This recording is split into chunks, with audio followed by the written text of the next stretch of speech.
অনেক অনেক স্বাগতম সবাইকে। আশা করি সবাই ভালো আছেন। আসসালামু আলাইকুম। আজকে রান্না করব কোরবানির গরুর গোশত হাতে মাখিয়ে। আসলে যে কোনো জিনিস আপনি যদি হাতে মাখিয়ে রান্না করেন, রান্নার স্বাদ দ্বিগুণ বেড়ে যাবে, খেতেও অনেক ভালো লাগবে। প্রথমে আমি 2 কেজি কোরবানির গোশত ভালো করে কুসুম কুসুম গরম পানি দিয়ে ধুয়ে পরিষ্কার করে একটি পাতিলে নিয়ে নেব। প্রথমে যেহেতু 2 কেজি গরুর গোশত, 1 টেবিল চামচ লবণ দিয়ে দিব। লবণটা পরে চেক করে নেওয়া যাবে। হাফ টেবিল চামচ হলুদ গুঁড়া, 1.5 টেবিল চামচ মরিচ গুঁড়া,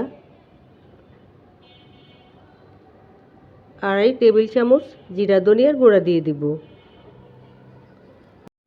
2 টেবিল চামচ রসুন বাটা দিব।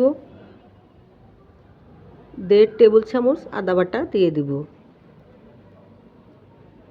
গরম মশলাগুলি দিয়ে দিব। আসলে আপনি যেটাই রান্না করেন, পরিমাণ মতো মশলা পড়লে এবং কষালে রান্নার স্বাদ দ্বিগুণ বেড়ে যায়, খেতেও ভালো লাগে। এখানে আমি সাথে কিছু রাঁধুনি রেডি মিক্স গোশতের মশলা দিয়ে দিব। এই মশলাগুলি দিলে আরও দ্বিগুণ স্বাদ বেড়ে যাবে। এবং রাঁধুনি সরিষার তেল দিয়ে দিব। এরপর ভালো করে হাত দিয়ে গোশতগুলি মেখে নিব। মাখানো হলে বিসমিল্লাহ পরে চুলায় বসিয়ে ঢাকনা দিয়ে দিব। ঢাকনা তুলে নেড়ে চেড়ে নিব।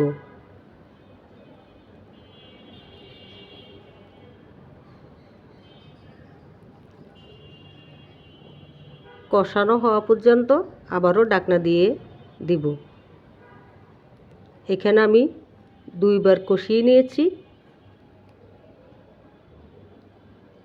আবারও নেড়ে চেড়ে নিয়ে ঢাকনা দিয়ে কষিয়ে নিব। আসলে আমরা কোরবানির গোশত বলেন, মাছ বলেন, ফ্রিজে রেখে অনেক দিন রেখে খাই, তাই মাঝে মধ্যে খেতে গন্ধ লাগে। যদি আপনি একটু কুসুম কুসুম গরম পানি দিয়ে ধুয়ে রান্না করেন, খেতে একটু গন্ধ লাগে না, দ্বিগুণ স্বাদ বেড়ে যায়। এরপর কষানো হয়ে গেছে। যেহেতু গরুর গোশতের ঝোল সবাই পছন্দ করে, রুটি অথবা ভাতের সাথে খাবে, তাই পানির পরিমাণ বাড়িয়ে দিয়ে আগুন মিডিয়ামে রেখে রান্নাটি শেষ করে নিব। রান্নাটি প্রায় শেষ হয়ে এসেছে।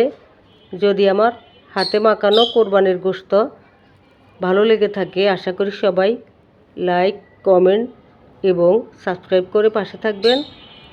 আবারও সবাইকে অনেক অনেক স্বাগতম। সবাই ভালো থাকবেন, সুস্থ থাকবেন। আল্লাহ হাফেজ।